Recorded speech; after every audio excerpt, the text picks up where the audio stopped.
क्यों नहीं हो पा रही है श्वेत क्रांति।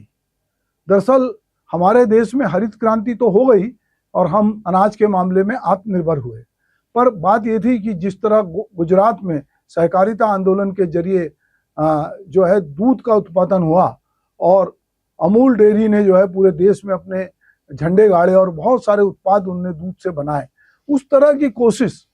छत्तीसगढ़ में नहीं हो पाई। यहाँ पे दुग्ध संघ था, उसके अभी विस्तार के लिए उसको 16 करोड़ रुपए मिले हैं और वहां पर जो है उसने नेशनल डेयरी के साथ में एमओयू भी किया और नेशनल डेयरी ने इसको टेक ओवर किया है। बावजूद इसके जो है वहां से अफसर भी आके यहाँ देख रहे हैं कि किस तरह से हम छत्तीसगढ़ में को दूध के मामले में आत्मनिर्भर बनाए। सहकारी दुग्ध संघ मर्यादित अब नेशनल डेयरी डेवलपमेंट बोर्ड यानी कि NDDB के हवाले हो चुका है। राज्य शासन ने डेयरी विकास की दिशा में बहुत महत्वपूर्ण कदम उठाया क्योंकि वो देख रही थी कि ऐसा नहीं हो रहा है, तो उसने एमओयू भी किया, 16 करोड़ रुपए भी दिए,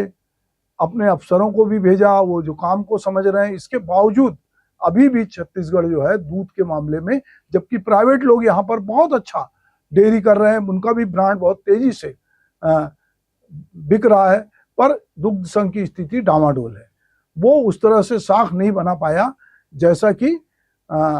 अमूल और बाकी प्रोडक्ट ने बनाया। या गुजरात में हम कहें कि आनंद में पूरा डेयरी का जो मूवमेंट चला और जिसमें मंथन जैसी फिल्म भी आई, पर यहाँ कहीं ना कहीं अब थोड़ा सा वो डीलरशिप को लोगों ने सरेंडर करना शुरू कर दिया है।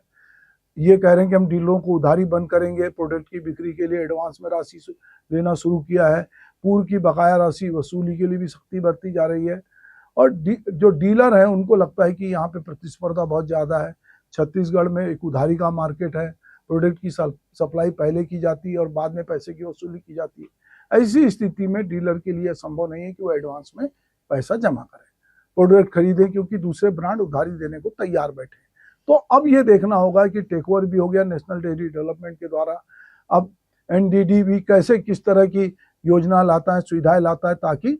दुग्ध संघ के अधिकारी और कर्मचारी जो हैं वो भी सक्रिय हों। नहीं तो वही होगा जैसा कि राज्य परिवहन का हाल हुआ कि अंततः राज्य परिवहन को बंद करना पड़ा। तो हो सकता है कि प्राइवेट सेक्टर के इतने खिलाड़ी आ जाएं कि दुग्ध संघ के जो अधिकारी कर्मचारी जो बहुत सारी सुविधाओं की मांग कर रहे हैं वो संघ ही ना बचे। तो ऐसे में अब ये देखना होगा कि NDDB के साथ जो MOU किया गया है कि डेयरी विकास के लिए छत्तीसगढ़ को केंद्रीय मदद भी मिलेगी, पर अभी हाल के महीने में ऐसा कुछ नजर नहीं आता कि छत्तीसगढ़ में इसको लेकर बड़ा काम होने वाला है। पखानजूर में जरूर गाय बांटने की योजना बस्तर सरगुजा में भी बनाई थी डेयरी उत्पाद को बढ़ावा देने के लिए,